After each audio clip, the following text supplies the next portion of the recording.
I'd like to welcome everybody to today's presentation on brain fog, causes, impacts, and interventions. I'm your host, Dr. Dawn-Elise Snipes. Have you ever had a client that seems to be using all the cognitive tools, but just not making progress? You know, they're going through the motions, but they still seem to be stuck. Or maybe a client that professed to want to make a change, and in session, they're saying, yes, I'm going to do that, and they just don't follow through. Or maybe a client that doesn't seem to internalize the skills and tools. You talk about something this week, and by the time they come back next week, you're repeating the same thing again. It's like you're stuck in a perpetual loop. There are a lot of reasons that could be happening, and check out the video on the different causes of resistance if you want to look into some of those. But one of them, and for a lot of people, is brain fog. And that's why we're going to talk about that today.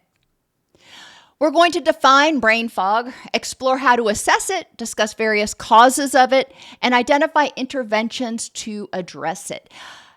We're not going to go into the deep scientific nitty-gritty about what's going on. Y'all know about a lot of the different causes of inflammation. What I really want to focus on today is helping you identify some of the co-occurring issues that might be going on with your clients that are impairing their ability to move forward, and strategies to support them while they're struggling with brain fog. Oops. Brain fog is characterized by mental fatigue, memory loss, confusion, anxiety, decreased concentration, tiredness, injury, and impaired cognitive functions that have long-term effects on psychosocial, physiological, and socioeconomic levels. All right, that's the boilerplate definition. When we think of brain fog, and I think most of us have experienced brain fog at one time or another, whether it was during a period where we were grieving, or if we were getting over an illness, or we had a new baby in the house. There are a lot of periods where something may be happening in our lives that may contribute to the development of brain fog. Common symptoms, and if you click on the link in the PDF of the PowerPoint, it will take you to the brain fog assessment scale. Great, we've got this wonderful scale that's out there. Ultimately, a lot of the symptoms are what many of our clients complain about. They have their mood symptoms over here, but they also complain about difficulty thinking clearly, concentrating, impaired problem solving, and making decisions.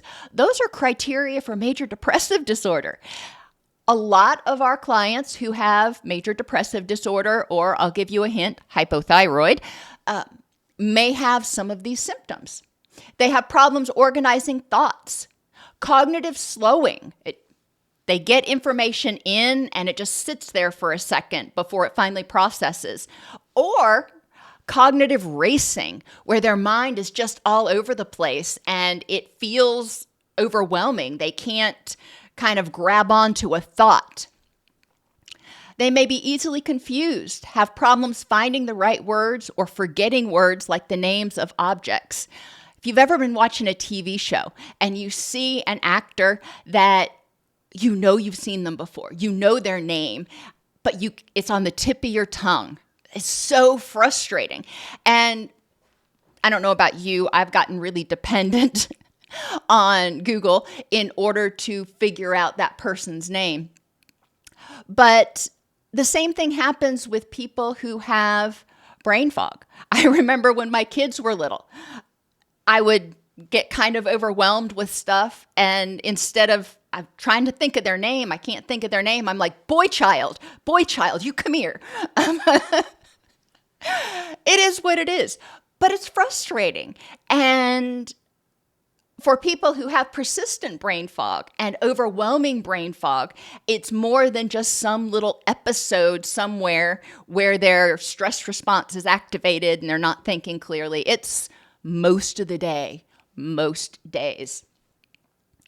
They may have difficulty processing what is read and or following what others are saying. They read the same thing on the page 2, 3, 4 times, and they're like, I have no idea what the stink I just read. Or they're listening to someone or talking to someone, and the words are coming at them, but they're just not registering. And they may feel lost, spacey, or mentally absent. People describe brain fog very differently, just like they describe depression and anxiety, etc., very differently. You don't have to have all of these symptoms, but it's important to recognize when people do have these symptoms, how it might be impacting their quality of life, the other issues that are contributing to their presenting issue. If I've got brain fog and anxiety and depression, and I'm being seen in therapy, and one of the things that is causing me distress in my life is difficulty in my relationships, well, if I've got brain fog, maybe I'm not communicating well. Maybe I am spaced out. Maybe I'm forgetting things all the time. And that's going to add additional stress. But I got ahead of myself. Physical consequences of brain fog. It's stressful. A lot of people, when you're trying to find that word, your stress response gets amped up. When you can't find that word, then you get frustrated. In an acceptance and commitment therapy, Hayes calls this dirty discomfort. You're getting angry about this situation that's causing you frustration. And the more frustrated you get, the harder it is to access that knowledge. Why? Because when our stress response kicks off, that's fight or flight, brain's not interested in thinking, problem solving, doing all that stuff. Energy is diverted from the prefrontal cortex over to the rest of the brain, your hypothalamus, your threat response system, basically. And it makes it more difficult to think clearly. And that's why, again, when I would get stressed out with my kids and I'm like, boy, child, come here. I needed to get something across, and it was stressing me out. Once I got that message across, I was able to downregulate. So physically, it's stressful on the sympathetic nervous system and the parasympathetic nervous system. When people have persistent brain fog and they're constantly struggling to process, to think, to concentrate, that uses a lot of energy. It's exhausting, and it can contribute to the development of what we've called sympathetic dominance, where the stress response is much more hyperactive and the relaxation or the parasympathetic response, you can't get it kicked into gear. Interpersonally, when people have brain fog, other people can feel ignored or disrespected because the person with brain fog's not remembering what you said or not focusing and asking you to repeat things or seeming to be spaced out in their own world. There are a lot of different ways brain fog, difficulty thinking clearly, processing, interacting, impacts our ability to maintain supportive relationships, especially when people don't understand. When my kids were young, and during that postpartum period, I had wicked postpartum depression, and I had a lot of brain fog. My husband was aware, and he was very supportive in slowing things down. We were writing things down. There were a lot of supportive strategies that we used because I was doing my very best, but the brain just wasn't working. And there's also a lot of people who got sick with the virus, and I'm not going to say the word because YouTube still blacklists it when you do that.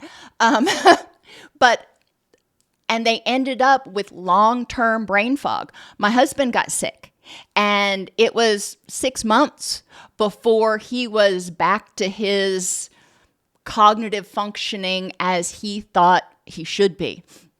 And I've known other people who've had long-term effects from getting that particular virus or other viruses, chronic fatigue syndrome. Recognizing how that impacts your relationships with others, the people in your own household, as well as people at work, etc. You're not going to tell your office mate or the client that's coming in, okay, slow down, I got some brain fog today, blah, blah. You're not going to do that. But how hard is it for you as a therapist, if you've got brain fog, to sit there and focus and empathize and be present for 50 minutes? It's exhausting. Intrapersonally, or our self-esteem is impacted when we can't think clearly, when we can't function like we think we should be functioning, when we're forgetful, when we know we have dropped the ball on things. Emotionally, it contributes to anxiety about, when is this going to get any better? It's exhausting. It can start to develop, people can start to develop symptoms of depression. They start feeling hopeless and helpless because it doesn't feel like the fog is ever going to clear. Cognitively, and obviously brain fog, cognitive, this is where we first see it showing up. It makes it more difficult to do daily activities, whether it's remembering what you need to get at the grocery store, or completing a project at work, or even just participating in problem solving with your family. From a clinical standpoint, when we have people with brain fog, we have to recognize that it's a lot harder for them to receive the information, encode the information, and use the information. I worked for the better part of my career in residential co-occurring disorders treatment. When you have people that are 2 days or even 2 months out of detox, they often still have very persistent brain fog. Now, by 2 months, it started to get a little bit better, but it always struck me odd when I first started working in the field that people were coming out of detox and we were putting them in groups all day, every day, and my thought was we were expecting them to learn something and get something out of it before they were discharged. One of my mentors finally clued me in, and they're like, no, a lot of what we're doing in this first 28 days is just getting them to get up and show up, reset their circadian rhythms. We recognize they're probably not going to internalize a lot of what is going on. The things that they do, great, but the progress in therapy really doesn't begin until that fog starts to lift and they can start processing and understanding and applying what they're learning. Environmentally, when people have difficulty thinking, completing tasks, especially if they have oppressive brain fog that keeps them from doing their job, they may start experiencing job instability and consequently housing instability. Brain fog has no single cause, but generally it can be distilled down into a few underlying concepts. Sympathetic nervous system dominance. When we are in fight or flight, for whatever reason, trauma, pain, sleep deprivation, whatever, our blood glucose and energy is being diverted over to the hypothalamus and the amygdala, away from executive functioning in the prefrontal cortex. Brain fog. Neurotransmitter alterations or perturbations, if you want to call it that. Some people, especially, for example, people with ADHD, struggle with brain fog a lot because they have different neurotransmitter balance than we do. But in a lot of other people, you may have this baseline neurotransmitter balance that is your healthy or non-foggy baseline, and then something happens that causes alterations in your gonadal hormones, your thyroid hormones, and consequently your neurotransmitters. Poor oxygenation contributes to brain fog. If you're not getting oxygen throughout your body, and you're not getting oxygen into the cells and getting that up to your brain, it makes it harder to think clearly. And so we see a lot of brain fog in people with anemia, for example, which takes us to nutrient deficiencies, whether it's calories or particular nutrients like B12. When there are imbalances or inadequate nutrients, the body doesn't have the building blocks to make the hormones and neurotransmitters that help keep the system functioning and help us think clearly. And finally, inflammation. Inflammation can be caused by chronic stress, chronic sympathetic nervous system dominance. It can be caused by illness. It can be caused by a variety of things. But inflammation, especially when it travels up into the brain and becomes neuroinflammation, contributes to brain fog. Well, that's all well and good, but we are not doctors. So why did I just go through all that? Because we need to screen and refer. Many of the factors contributing to brain fog symptoms are prevalent in people experiencing mental health and or substance abuse issues and will not respond to cognitive behavioral therapy. You can do cognitive behavioral therapy until the cows come home, but if somebody is anemic, hypothyroid, and postmenopausal, they're really going to struggle to make progress because the body is unable. The body factory is unable to process the cognitions as effectively. Behavioral health clinicians must screen for possible underlying factors, make referrals, and provide supportive interventions for these co-occurring issues that are outside of our scope. We'll start out with POTS. It's a common co-occurring issue in brain fog, and you know this one is near and dear to my heart because my daughter has it. 90% of POTS cases occur in females, which averages out to be 1 in 62 girls, 1 in 62 adolescent women, young women. So think about a high school. When you have, say, 1,000 people in the high school and 600 of them, or 620 of them, make the math easy for me, are female, then you're going to have at least 10 of them that are struggling with POTS and brain fog. And unfortunately, especially in females, POTS often initially gets misdiagnosed as anxiety. And people can go years before they get an accurate diagnosis. It just started being talked about in common medical circles about 3 to 5 years ago. But it is a thing, and it is a real diagnosis, and there are clinical trials on it. It's not just some, fly-by-night diagnosis. Just like fibromyalgia was not a thing until suddenly it was. The medical community is starting to accept it. However, it's not well known, even among physicians and unfortunately even among pediatricians. Generally, POTS sets in 1 to 2 years after puberty, and it often starts after some sort of viral illness that causes inflammation. Some of the things that people with POTS can do to help with the brain fog. This doesn't help the POTS necessarily, but to help with the brain fog. Avoid long sitting. A lot of people with POTS, once they've been sitting for 15 or 20 minutes, their blood starts pooling in their feet, not getting to their brain, and guess what? Brain fog.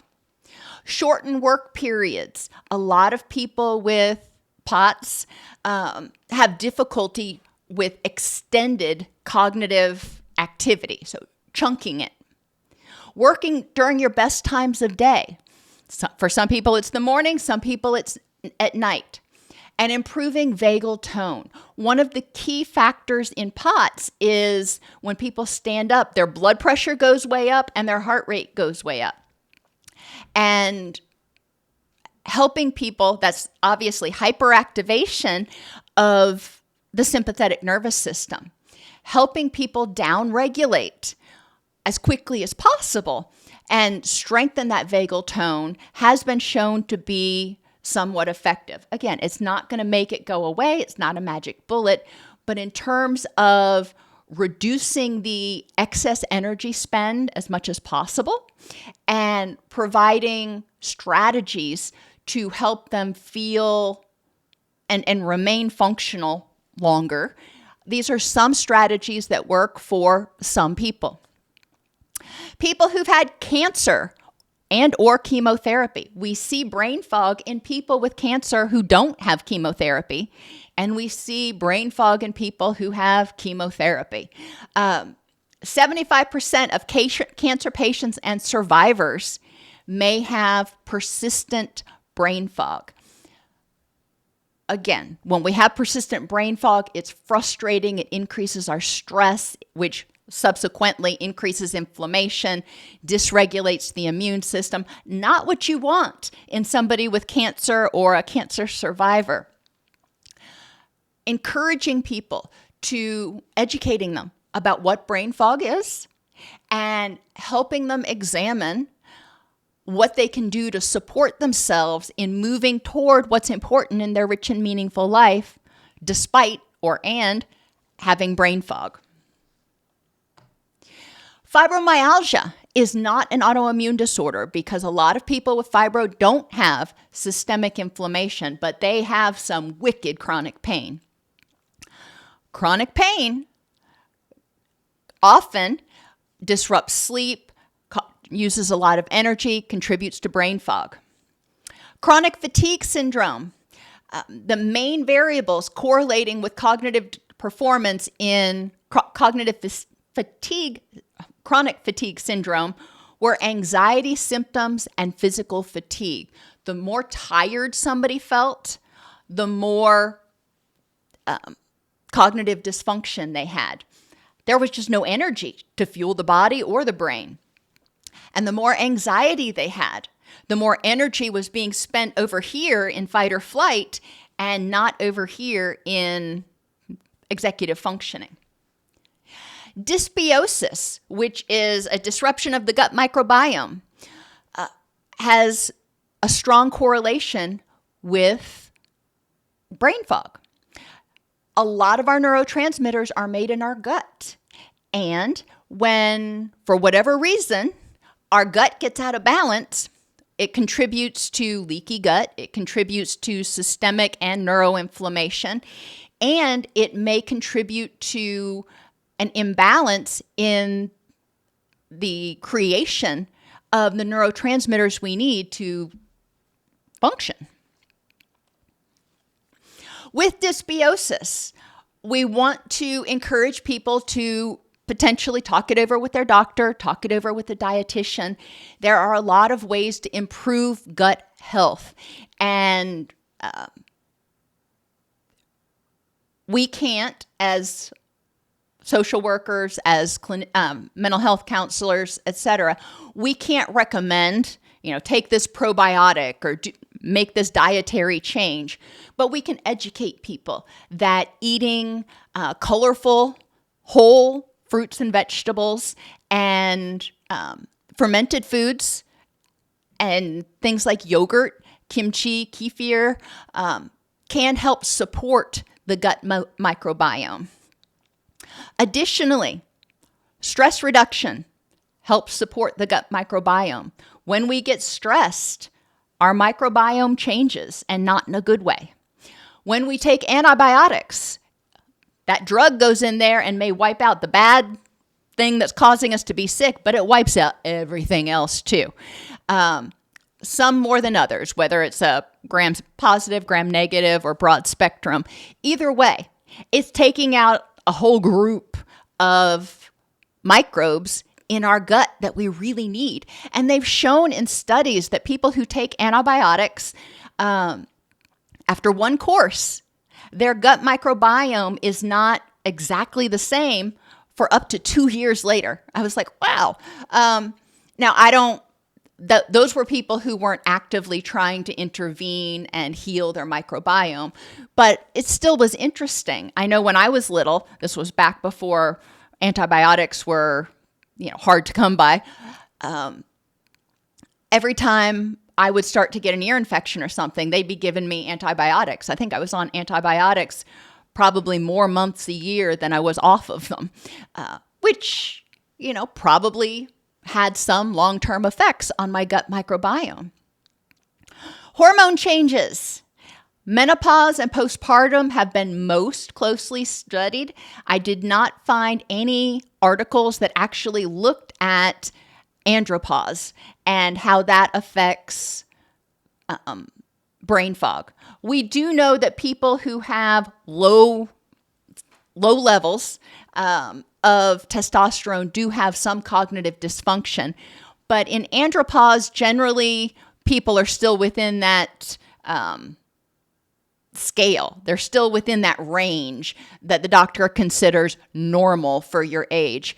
The studies that look at cognitive dysfunction in people regarding their testosterone levels were looking at people who had really, really low T, way outside of that range. Anyhow, understanding that changes in estrogen and progesterone can significantly impact our ability to think clearly, especially for people who are assigned female at birth. That's really important. Estrogen is sort of bimodal. If you don't have enough, you got problems. If you've got too much, you're going to have a lot of anxiety. You've got problems. It's that sweet spot that's just right. And estrogen in the female body is neuroprotective and anti-inflammatory. So when we go through menopause, oh my gosh, all of a sudden that anti-inflammatory neuroprotective agent is pretty much gone. During the postpartum period, hormones are all over the place, and it's variable protection, which we often see people who are in the postpartum phase but do not have postpartum depression. They have variable cognition. There are some days they're clear and some days they're kind of foggy. People who develop postpartum depression almost always, not always, but almost always, evidence pretty significant brain fog. Autoimmune issues, which by their very nature involve inflammation and sometimes neuroinflammation, are associated with brain fog. How many of your patients have some autoimmune issue? There are a lot of them out there. Educate yourself about autoimmune issues. Educate yourself about, or just pay attention to your clients and recognize when they're postpartum, when they are going through menopause. And for men, even though the research isn't there, I would still be alert to the fact that older men have lower levels of DHEA and testosterone and may also struggle with cognition. We know that cognitive slowing, they call it very euphemistically, is really common in older adults. Why? Well, in large part, because of hormone changes. People who have chronic pain, we see decreased activation of the prefrontal cortex in people with chronic pain. Why? The body registers pain as a stressor. So it's taking energy from the prefrontal cortex, the thinking area, and putting it over to the vigilance area. We also see decreased oxygen hemoglobin flow, which may contribute to some cognitive deficits. So not only is the prefrontal cortex not getting blood glucose, it's also not getting the oxygen and hemoglobin, or the oxygen that's attached to the hemoglobin, going to that area of the brain, which is kind of interesting. Pain management, guided imagery for pain, advocating for people to talk with their pain management physician about massage, about heat, about cold, there are a lot of non-pharmacological interventions that can be very helpful. From a therapist standpoint, Guided imagery is one of those tools we can teach. We can also teach acceptance and commitment therapy for pain. Recognizing that, yeah, I've got pain and I can still move toward my rich and meaningful life. Noticing that my pain is not a 10 every single day. Embracing those days that my pain is a 6 and say, hey, it's going to be a good day. And getting over the expectation that I should be pain-free. Most of us, especially as we get older, but most of us frequently have some sort of ache or pain somewhere, especially if you work out or do things that are physically active. It's going to happen. You're going to occasionally have a headache or a kink in your neck or, right now I was doing a lot of work in the garden, so my low back is kind of sore. Okay, it is what it is. It's not so bad that it's going to impair my ability to move forward. Does it slow me down a little bit? Yes. Is that frustrating? Well, it could be, but I've decided not to get stressed out about it. Helping people develop strategies to live with things that they can't get rid of are huge. People who eat gluten, not only people with celiac disease, but people with gluten sensitivity. They found that gluten-induced neurocognitive impairment is common and may be severe in both individuals with celiac disease and non-celiac gluten sensitivity. You don't have to have celiac disease to be sensitive to gluten. Some people are sensitive to it when they eat it. It causes inflammation in their gut. And I forgot to put FODMAPs on here too, but FODMAP, FODMAP. Those are other molecules in food that can sometimes irritate someone's gut. And when people are eating something, like for me, eating raw green peppers will tear my stomach up. And I know that. Do I like raw green peppers? Well, I used to, but I can't eat them anymore. And recognizing some of those triggers for chronic pain, whether it's celiac or exposure to certain pesticides or certain FODMAPs, is important. And people can work with a dietitian to do this. People can also just keep a log of what they're eating and notice if their symptoms increase after they eat a particular food.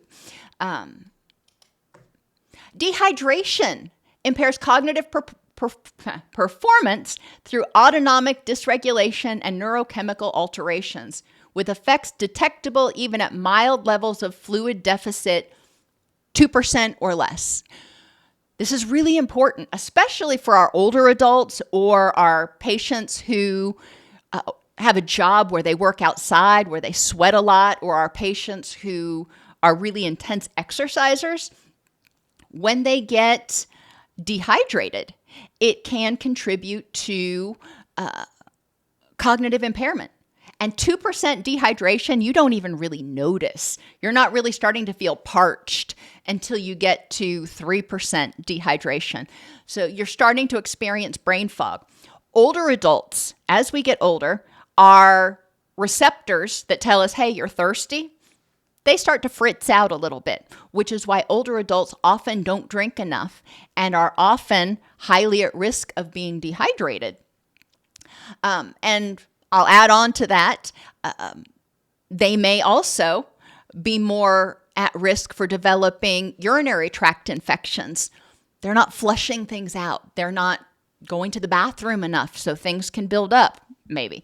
Either way, we do know that dehydration contributes to cognitive impairment. We also know, and this isn't on the slide, but I'll share with you anyway, more than 30% of older adults that are taken to the ER for symptoms of delirium don't have anything wrong up here. They have a urinary tract infection causing systemic inflammation and potentially dehydration. Once their hydration and infection are taken care of, cognition improves straight away. Calorie deficits. We need calories to fuel our body. Whether it's a calorie deficit because somebody's doing a cleanse for an extended period of time, or they're on a diet, or they've got anorexia or bulimia, or they're on a weight loss medication. Significant calorie impairment not only deprives the body of energy it needs to function, because it takes a lot of energy to think. The brain is one of the heaviest users of blood glucose. In the absence of blood glucose, it'll use fatty acids.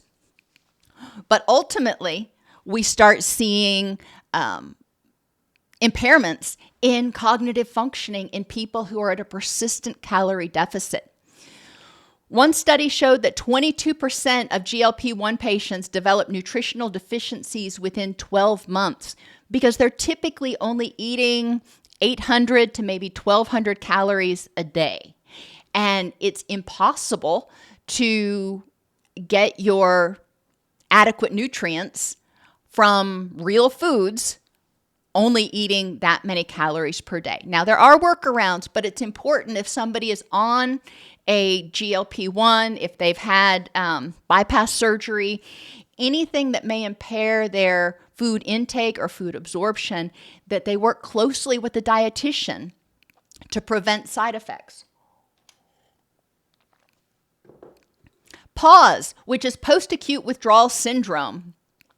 This is a syndrome that goes on for up to 2 years after somebody gets clean while their body heals. Addiction is really hard on the body. It's hard on the liver. It's hard on the nervous system.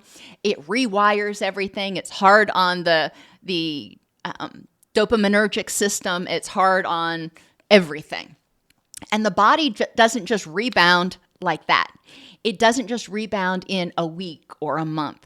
For a lot of people, they will have ongoing PAWS symptoms, which get better over time, but they're not completely resolved for up to 2 years. And one of those symptoms is often brain fog. As I mentioned, addiction is stressful on the body. When people ingest a toxin, the body registers a stressor, triggers the stress response. When the toxin leaves the body, and all of a sudden the brain's going, hey, what happened to that? I just got used to it. And they're in withdrawal, the body registers that as a stressor.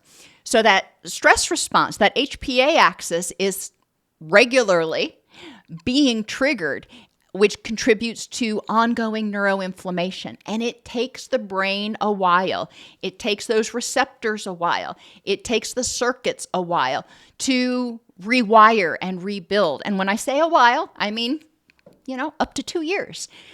Helping people reduce their stress and develop strategies to manage their PAWS symptoms during the first 2 years is important. Other things we see in people with PAWS include anhedonia and fatigue and difficulty with getting motivated and concentration. What are those things all associated with? Dopamine. And we know that dopamine fries, that addiction fries that dopaminergic system. It takes a while to get rebalanced. Hypothyroid. When the body slows down because the thyroid is, for whatever reason, conserving energy, whether it's autoimmune hypothyroid or stress-induced hypothyroid or whatever. When the thyroid is hypoactive, the heart's not beating as fast, the blood's not circulating as fast, the oxygen's not getting where it needs to as fast, which is why people develop significant brain fog, fatigue, listlessness. B12 deficiency occurs in approximately 2 to 3% of adults in the United States. B12 is one of those vitamins that comes from animal products. If you have somebody who is a vegan or even a vegetarian, but more so in vegans, if people are lacto-ovo vegetarians or they eat fish, they're getting some B12. But people who are strict vegans need to be cognizant and ensure they're getting enough B12. Doesn't mean they can't stay vegan. I'm not dissing veganism. I'm pointing out, though, that a B12 deficiency has a lot of side effects. B12 is one of those nutrients we have that helps us have energy. Risk factors for B12 deficiency include malabsorption. If you're stressed and your gut's inflamed, you're not going to absorb it as well. If you're not taking enough in because you're not eating enough animal-based products, or if you're using certain medications. Now, hold up here. Metformin, which is a diabetes medication, or proton pump inhibitors, which are antacids. How many of your clients are either on diabetes medications or proton pump inhibitors? Those patients are at risk of B12 deficiency, which may be contributing to their brain fog. And older age. As we age, our body just doesn't absorb stuff through our digestive tract nearly as well. Even if we're eating a healthy diet with lots of animal protein, our body's just not able to break it down and absorb it as efficiently. Blood tests, super easy to identify nutrient deficiencies, hypothyroid, hormone alterations, gonadal hormone alterations, B12 deficiency in vitamin D, and deficiency in iron. Now, both B12 deficiency and iron deficiency can contribute to anemia. What is anemia? Anemia is when your red blood cells aren't able to carry oxygen as efficiently. We don't get enough oxygen to the brain. What happens? Brain fog. Other issues, sleep impairment. How many of your clients have sleep apnea? There is a significant increase in the proportion of people who have sleep apnea who also have PTSD. So again, I ask you, how many of your clients have sleep apnea? Maybe they didn't have it before and then they experienced trauma. They may have developed sleep apnea incident to that. If they're snoring and they snore themselves awake, if their partner says, you're peeling the paint off the walls, you're snoring so loudly, or they've moved to another room. 25% of couples don't even sleep in the same room because one partner snores so loudly. Or if the person just has poor sleep hygiene. My son, God bless him, just refuses to go to bed at a reasonable hour. And, he's 26 years old. I quit harping on that a long time ago, but he's still not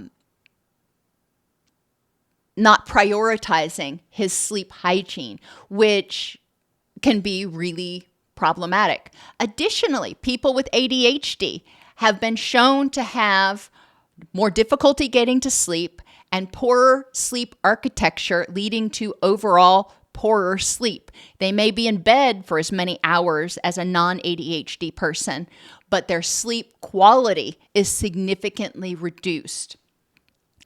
Working with people to maximize their sleep hygiene to the extent possible is super important. When we sleep, when we're in deep sleep, our brain gets rid of the toxins that build up throughout the day, and that contribute to brain fog. If we don't clear out those toxins, then all the works are gummed up. When we start to get sleepy, there is I think it's a hormone. It's called adenosine, and it attaches in our brain to cause us to feel sleepy and sleep pressure. If we don't get enough deep sleep, that adenosine doesn't get dislodged, so we feel foggy the next day. Sleep is huge. And I know I harp on this probably every week because it's that important. Shift work and circadian misalignment also contribute to brain fog. Every cell in your body has a circadian clock. And that includes your hormones, that includes your melatonin secretion, that includes your cortisol secretion, your everything. Everything is on a circadian clock. If you're constantly doing shift work, maybe you're working overnight shift 3 days a week, and then the other 4 days a week, you switch your shift back so you can be awake with the kids. Oh my gosh, your brain doesn't know when to secrete what. Your gut doesn't know when to have which microbes on duty. It starts creating a lot of problems. But even minor shift changes, for example, going from the 8 a.m. to 4 p.m. shift to the 12 p.m. to 8 p.m. shift, changes the circadian alignment. It may alter when you eat. It may alter when you go to bed. It may alter when you get up in the morning. And anytime those things are altered, it changes your circadian rhythms. It changes your hormone secretions. Can it be stabilized? Yes, but it takes some diligence to do it, and it usually takes at least 28 days, and most people say it's more like 2 months of being on the same schedule every single day. Now, your firefighters, they can't help when they get called out. There are some nights they're just not going to sleep at night. What can you do? And our job is to help people figure out how to mitigate the issues that may be contributing to the brain fog, even if we can't completely eliminate them. How can we help you mitigate this? Melatonin hangover. Now, this is really interesting.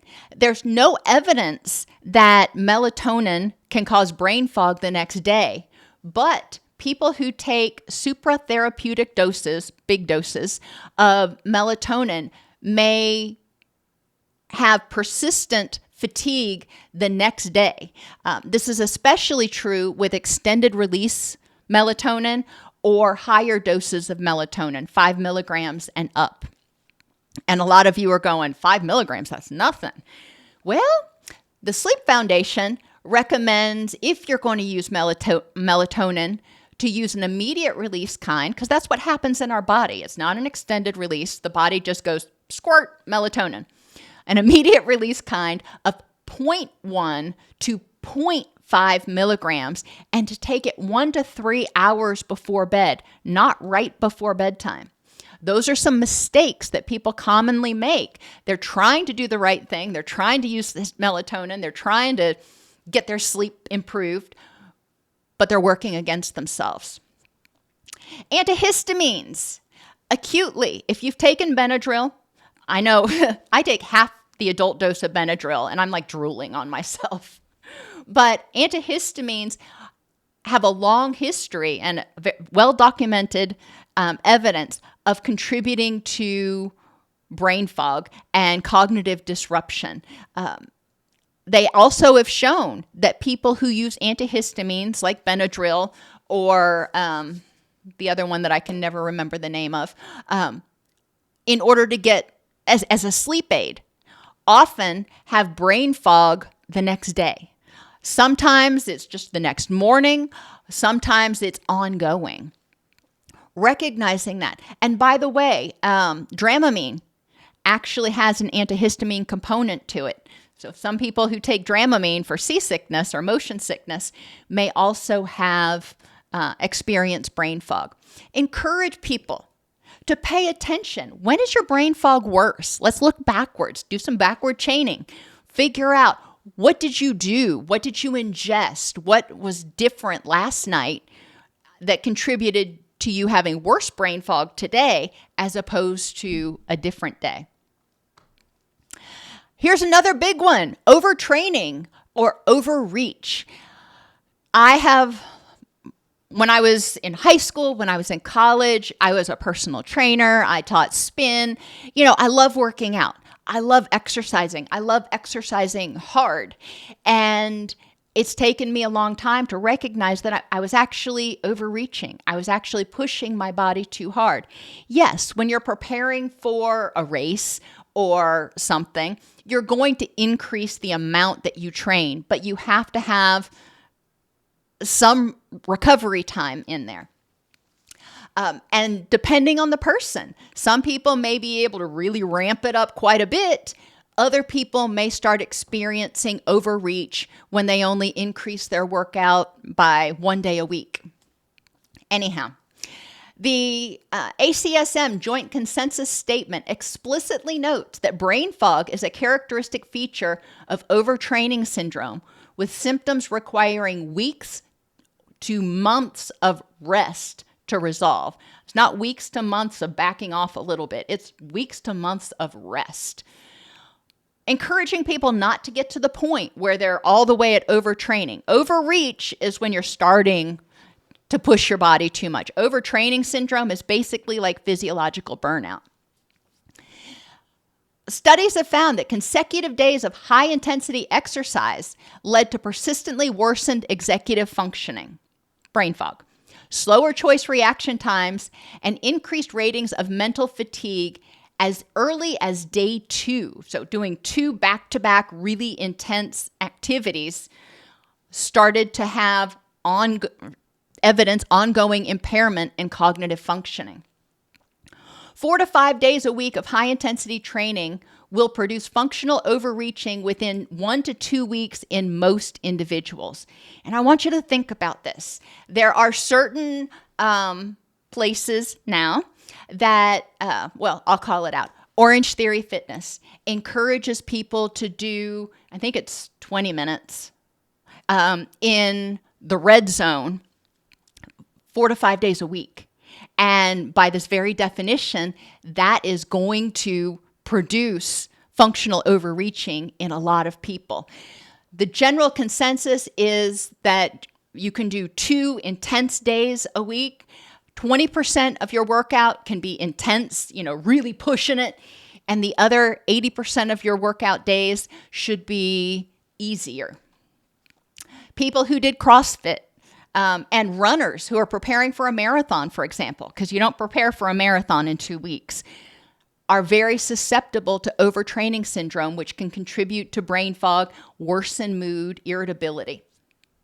Reduce high-intensity sessions to 2 to 3 per week and replace the other days with low-intensity Zone 1, Zone 2 training. So somewhere around 60% target heart rate, maybe 65%, which is really hard for a lot of us to be that restrained. Ensuring at least 1 complete rest day per week from all structured exercise, avoiding consecutive days of high-intensity training, so you alternate your hard and easy days, and that includes lifting, and maintaining adequate carbohydrate intake and overall energy balance. Now, these are guidelines, obviously, unless you are a certified personal trainer or a medical doctor. We can't prescribe these things, but we can educate people what the guidelines are and encourage them strongly to talk with their physician about what the best steps are for training. Depression and anxiety use an abundance of cognitive resources, potentially overwhelming and prohibiting typical cognitive functioning. People often come to our office and they are experiencing depression and anxiety. Most of the time, in almost 30 years of practice, they've also got a lot of other stuff going on that's contributing to physiological, interpersonal, or emotional or cognitive stress. However, the depression and anxiety uses a lot of energy, makes it harder to think clearly. When they can't think clearly, it's frustrating, which uses more energy, which may contribute to worsening depression and anxiety and worsening neurochemical imbalances. As I mentioned earlier, ADHD, brain fog, can be a symptom for a lot of people with ADHD, having difficulty concentrating, making decisions, interpreting, taking in information. Not everybody with ADHD has this, but it is not an uncommon symptom. People with PTSD and or CPTSD, people who are still in that state of feeling unsafe and disempowered, are chronically hypervigilant, are chronically stressed, if you will. So that energy, it may not be all of it, but they have a some undercurrent of energy that's constantly being diverted away from the prefrontal cortex over to the fight or flight. Helping people feel safe, helping people feel empowered, helping people process their trauma. We can do that. That's in our scope. And once they start to feel that safety and empowerment and relief from the trauma, then they may find that their brain fog starts to remit. And sympathetic nervous system dominance from chronic stress in any piece of life. Dirty discomfort, as I mentioned earlier, is defined as distress about distress. One of the best things we can do is help clients recognize that distress about brain fog or things that may happen as a result of brain fog are only going to worsen the brain fog. Help them develop tools to live a rich and meaningful life and have brain fog. Okay, you've got brain fog right now. You've got a new baby at home. All right. Well, so what can we do to help you live your richest, most meaningful life and reduce as much unnecessary stress as possible? What other things might we need to refer out for an evaluation? I think the statistic is something like 20%, may not be quite that high, but it's a big number of women develop hypothyroid postpartum. They didn't have hypothyroid before they had a baby, but once they have that baby, they may develop hypothyroid. If we've got somebody who's evidencing symptoms of postpartum depression or postpartum baby blues, postpartum fatigue, can't hurt to have a blood test run just to see what's going on under the hood. Get the doctor involved, multidisciplinary treatment. Supportive interventions encourage people to write things down, use push notifications, eliminate distractions. If they're trying to listen to somebody, probably best to not do that in the middle of a busy restaurant if they're easily distracted. You want to have a one-on-one in a quiet room. Or if they're trying to read or process something, may not be helpful to have the television on and the kids running around behind them. Try to create low-stress environments so they're not constantly feeling on edge, constantly feeling hypervigilant. Help them develop distress-tolerant and down-regulation skills. When they start feeling themselves amp up, how can they down-regulate? When they down-regulate, then the energy, the oxygen is going to be able to flow back over to that thinking part of the brain. Help them notice changes in intensity of brain fog and possible correlations. Educate their significant others about brain fog and the need to slow down. They're not trying to ignore you. They're not trying to be rude. They're not trying to be disrespectful. They just can't keep up right now. And encouraging them to help them understand. It's neurochemical. It's not something that they can will themselves to change right away. Encourage them to maintain proper hydration, nutrition, and blood sugar, and prioritize sleep. Brain fog is common and can worsen mental health issues. Behavioral health clinicians can make appropriate referrals for what I call under the hood screening, including dietitians and medical providers. Address affective, behavioral, cognitive, and environmental issues that are maintaining their distress and nervous system activation. What's keeping them from feeling safe and empowered and relaxed. We can educate the patients and their significant others about the physiological underpinnings of brain fog. So again, they get out of this, it's a weakness, it's a will, I can think harder. No, maybe not. And help them address anxieties about dementia. Some people really start getting worried that they're never going to be able to think like they used to, and they might be developing dementia, which is almost never the case. And empower clients to develop supportive interventions so they can work smarter, not harder. They can't work harder and suddenly start thinking clearly again. The harder they try, the more stress they're putting on themselves, actually the worse it's going to get. Are there any questions for me?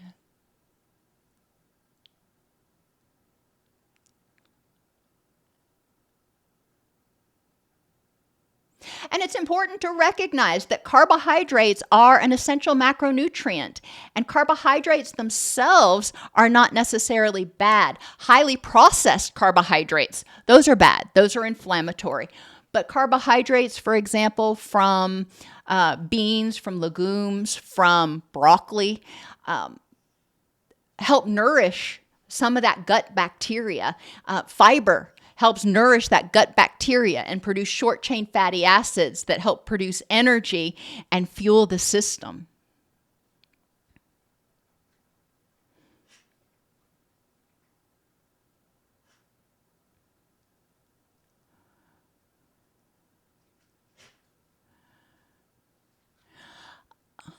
Unfortunately, chemo, because it is so destructive to the body, some people continue to struggle with brain fog.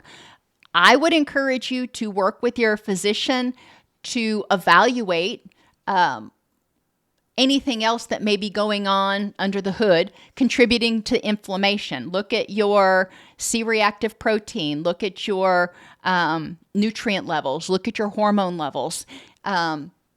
I don't know what kind of cancer you had, but some cancers are hormone dependent. So you may have altered hormone levels that are contributing to it. May not be able to fix that because you can't take hormone replacement therapy. Okay. What suggestions might they have that can help you compensate to live your richest and most meaningful life?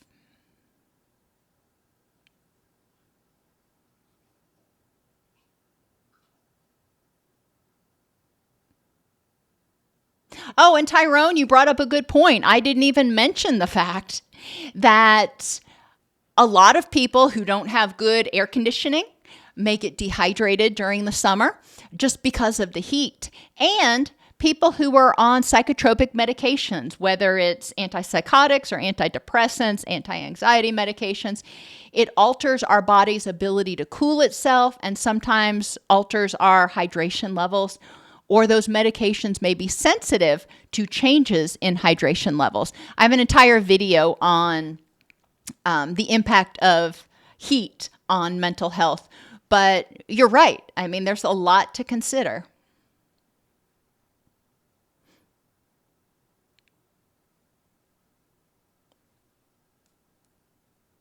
For those of you who are interested in additional hours, we do have a survey on the LCEUs website. We're trying to get information about how many people would be interested and would attend to determine if it's something that we can